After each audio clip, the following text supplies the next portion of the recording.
har samme rettigheder, og en mand for eksempel ikke tjener flere penge end en kvinde på arbejdsmarkedet.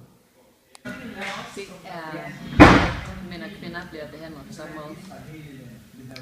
Det er, at vi er nået dertil i dag, at mænd og kvinder de er ligestillet på den måde, at de ting, man gør i et hjem, de ting, man gør på en arbejdsplads, at de er lige. Det vil sige, at der er ikke noget, der er et mandejob længere, der er ikke noget, der er et kvindejob. Kvinder og mænd, det ved jeg ikke. Ja, eftersom jeg er muslim, så har islam, så har mændene i islam flere rettigheder end kvinder har.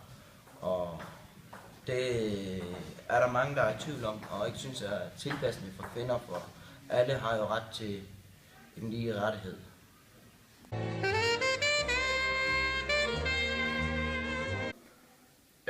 Jeg synes personligt, at selvfølgelig at det burde være lige. Eftersom vi lever i sådan en moderne verden, så burde vi ligesom kunne se videre, end vi gjorde dengang, hvor det var mænd, der jagede, og kvinder blev hjemme i huset. Vi er ligesom nået skridtet videre, synes jeg, og vi må derfor lige tage stilling til, at kvinderne også er begyndt at arbejde og sådan nogle ting. Og derfor synes jeg, at det hele burde være lige. Det burde være lige på alle måder. Ligestilling er godt. Jeg synes, vi skal have ligestilling. Jeg synes ikke, mænd er bedre end kvinder. Jeg synes ikke, kvinder er bedre end mænd. Jeg synes, at ligestilling til en vis grad er det eneste rigtige, man kan tænke i. Og når jeg siger til en vis grad, så er det fordi, at der er nogle punkter, hvor mænd og kvinder er forskellige. Og der er nogle ting, vi kan gøre forskelligt. I det øjeblik, at man er på arbejdsmarkedet, så bliver kvinder gravide. Og det er jo svært at lave om på, så derfor så vil det betyde, at kvinder på et tidspunkt er nødt til at være væk fra arbejdsmarkedet i et stykke tid.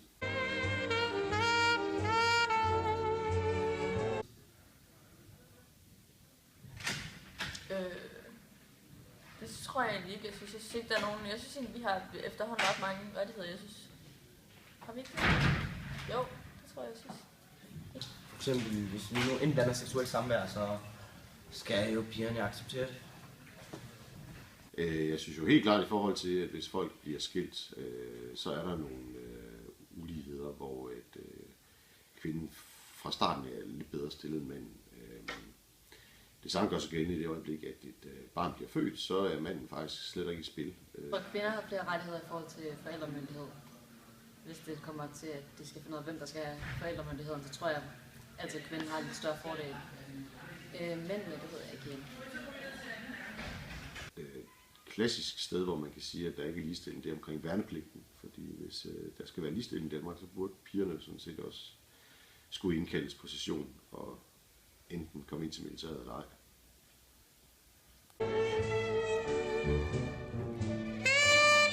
Altså personlige ting.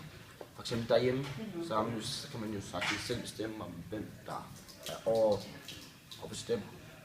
Så man kan ikke bestemme, hvem der skal bestemme. For dansk.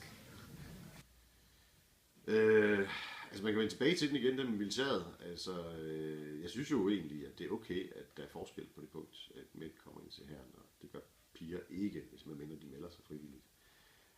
Og der ligger man jo igen lidt, kommer man i konflikt med den der, at det er jo forkert at sige, at måske skulle mænd kun ind til hæren, men jeg synes, at man må gerne have en forskel, og i hvert fald på nogle punkter må man gerne gøre det sådan, at kvinder er forskellige fra mænd og omvendt. Jeg kan som sådan ikke se nogen sted, hvor der ikke burde være ligestilling, jeg kan ikke se, hvorfor nogen skal have bedre chancer end andre. Ligesom hvis du er født af to fattige forældre, synes jeg også, du skal have samme mulighed, som hvis du er født af to rige forældre, sådan, og få en uddannelse og sådan, som Danmark er jo. Det er de rigtig gode til, for eksempel. Nej, jeg kan ikke umiddelbart komme på nogen. Det ved jeg. Jeg synes ligestilling er sindssygt vigtigt. Jeg synes, det er godt, at alle folk føler sig lige. Jeg synes både ligesom blandt mænd og kvinder, men også altså for eksempel blandt sorte og hvide og sådan noget. Jeg synes, det er vigtigt, at alle føler sig lige godt tilpas og føler, at de er lige meget værd. Nej, der burde være ligestilling over det.